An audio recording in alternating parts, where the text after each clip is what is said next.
है और वो देखती है कि उसका अगला टारगेट क्या है। एक सफलता बीजेपी की ये भी है। संजय ठाकुर प्रवक्ता बीजेपी इस वक्त हमारे साथ मौजूद हैं, संजीव सिंह प्रवक्ता कांग्रेस के हमारे साथ मौजूद हैं और पीयूष बंका वरिष्ठ पत्रकार हमारे साथ मौजूद हैं। और सबसे पहले मैं पीयूष बंका साहब के पास चलूंगा। बंका जी, माफ कीजिए, पीयूष पंत जी हमारे साथ मौजूद हैं, मैं उनके पास चलूंगा। पीयूष जी, ये जो चुनाव है, इस चुनाव के मद्देनजर दो राज्यों की तस्वीर दिखाई देती है। एक राज्य में भारतीय जनता पार्टी तूफान लेकर आई, आंधी लेके आई, और उसके आंधी तूफान में जितने भी राजनीतिक दल और बड़े बड़े दिग्गज जो कि भारतीय राजनीति के पुरोधा के तौर पर माने जाते हैं, वो सब इस आंधी में उड़ गए।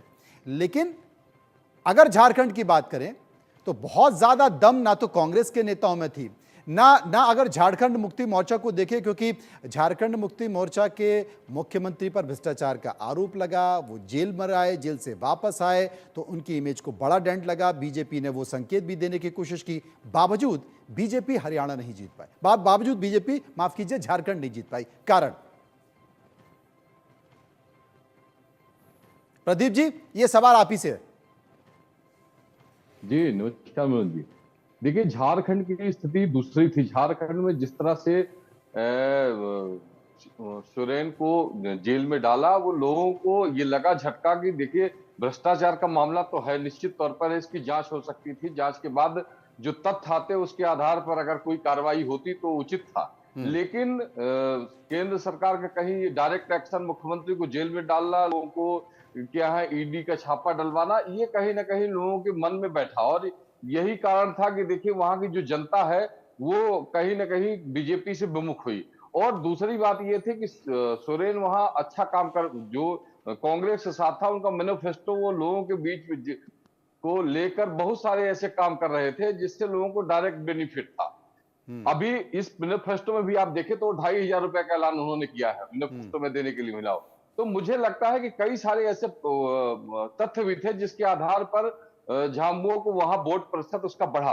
कांग्रेस का आप देखिए, कांग्रेस उनके साथ रही, लेकिन कांग्रेस को उतना बेनिफिट नहीं दिखाई पड़ा जितना झारखंड मुक्ति मोर्चा को वहां मिला है। तो और बीजेपी जिस तरीके से स्ट्रेटजी वहां बना के चल रही थी, तो वो बहुत अच्छी, मतलब कोई ऐसी पॉलिसी बीजेपी की अलग से कोई पॉलिसी उसमें नहीं थी कि मैनिफेस्टो में, जिससे वहां के झारखंड के लिए कुछ अलग से पैकेज हो, या झारखंड के महिलाओं के लिए या युवाओं के लिए कोई रोजगार का मामला हो। तो कहीं ना कहीं थोड़ी सी कमी बीजेपी में रह गई। शिवराज जी को वहां प्रभारी बनाया गया था जी। लेकिन मुझे लगता है कि जिस तरीके से महाराष्ट्र में काम किया बीजेपी ने, पहले से झारखंड में उस तरीके से काम नहीं कर पाए, झारखंड में उस तरीके से सबको एकजुट नहीं कर पाए, झारखंड में वो नारा जमीन पर ठीक से उतर नहीं पाया कि एक रहेंगे तो सेफ रहेंगे। संजय ठाकुर भारतीय जनता पार्टी के प्रवक्ता मेरे साथ मौजूद हैं। संजय ठाकुर साहब, मिठाई नहीं खाने वाले नेता भी जलेबी खूब छान रहे हैं और वो शुगर की चिंता ना करते हुए खूब जलेबी खा भी रहे हैं। आप देखिए, देवेंद्र फडणवीस जलेबी खा रहे हैं, मना भी कर रहे हैं तो भी नहीं रुक रहे हैं। देखिएगा शुगर ना हो जाए, कहीं मीठे का ज्यादा असर ना हो जाए। संजय जी,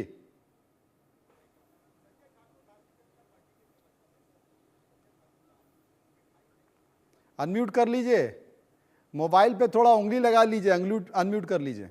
नहीं, बिल्कुल मैं मोबाइल पे नहीं हूँ। अच्छा, सुनिए, जनता की भावनाओं का जो आदर नहीं करता है, वैसे तो मुझे ऐसे लग रहा था जैसे आम आदमी पार्टी का कैंपेन ऐड चल रहा है चैनल पे, लेकिन फिर भी अभी मौका दिया है आपने 40 मिनट के बाद, तो कहना पड़ेगा कि मिठाई एक दिन के खाने से शुगर नहीं होती, और अच्छा, खुशी का इजहार तो करना ही पड़ेगा। जो जनता की भावनाओं का आदर नहीं करेगा उसका यही हश्र होगा जो आपको महाराष्ट्र में दिख रहा है। जब बाला साहब के विचारों को तिलांजलि देकर अधर्मियों और विधर्मियों के साथ गठबंधन किया उद्धव ठाकरे ने, उसी दिन से ये तय हो गया था कि ये सब होना है। आप बताइए, आप चुनाव जीतने के लिए अगर आतंकवादी दहशतवादी शक्तियों को, और आप ये कह देंगे कि नहीं हम चुनाव जीत के आएंगे तो आपके केसेस वापस ले लेंगे, आप सबको फ्री कर देंगे, 94 के दंगों में शिवसेना ने जो सहभाग किया उस सहभाग के लिए मैं मुसलमानों से माफी मांगता हूं, इस तरह की बातें करेंगे तो आपका क्या हश्र होगा? यही हश्र होगा। आप जनता के काम की बात नहीं की, आपने इंफ्रास्ट्रक्चर की बात नहीं की, आपने डेवलपमेंट की बात नहीं की, आपने सबका साथ सबका विकास की बात नहीं की, आपने लाडली बहना की बात नहीं की, लाडले भाइयों की बात नहीं की। आपने क्या किया? अधर्म शुरू कर दिया, वोट जिहाद। वोट जिहाद में नुमानी का फतवा चलवाने लगे आप।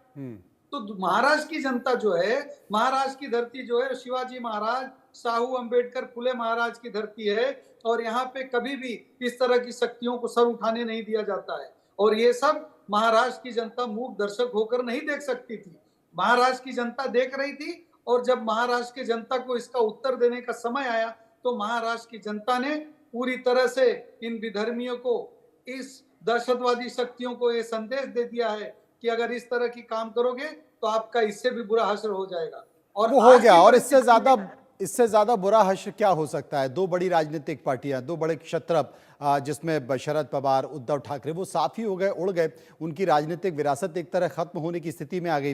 रहा सवाल उस बयान का आपके, जिसमें आपने कहा था कि आपको लग रहा है कि आम आदमी पार्टी का ऐड चल रहा है। असल में अरविंद केजरीवाल बोलने लगे थे, इसलिए उनको दिखाना जरूरी था। हर राजनीतिक पार्टी और हर राजनीति का सम्मान करना पड़ता है ना संजय ठाकुर साहब। अब देखिए, बीजेपी कार्यालय थोड़ी देर में देश के प्रधानमंत्री नरेंद्र मोदी पहुंचने वाले हैं, तो जब वो 40 मिनट बोलेंगे तो हमको 40 मिनट दिखाना पड़ेगा। अब इस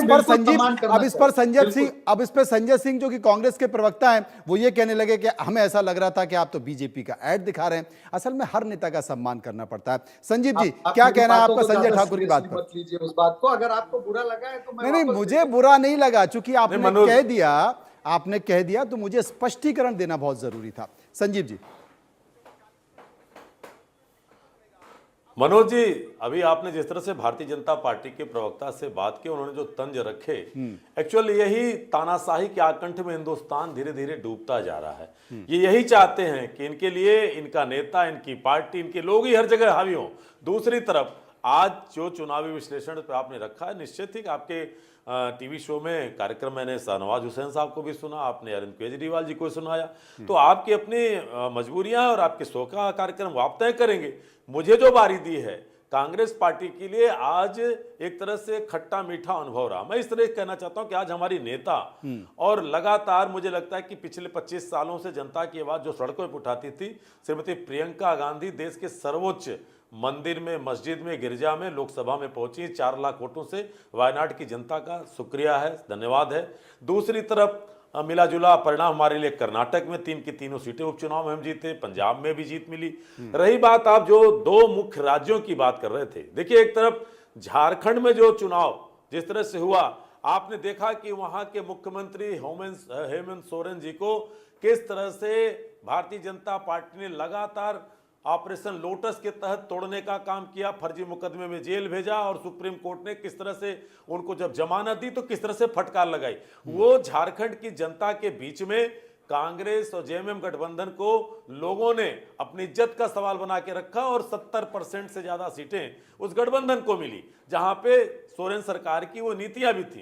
अब आते हैं हमारे साथ महाराष्ट्र में इस बात को मैं बिल्कुल कहना चाहता हूं कि जो भी मैं सुन रहा था कि जिस तरह की भाषाई मर्यादा तोड़ी गई, चुनाव आयोग जिस तरह से निष्क्रिय रहा, परिणाम आवेंगे, मैं बिल्कुल कहूंगा कि आप कहेंगे साहब ईवीएम का सवाल उठेगा, चुनावी प्रक्रिया के सवाल उठेंगे, क्यों नहीं उठने चाहिए? तो हरियाणा में भी उठना चाहिए फिर तो। 99% नहीं संजीव जी, हरियाणा में भी फिर उठना चाहिए।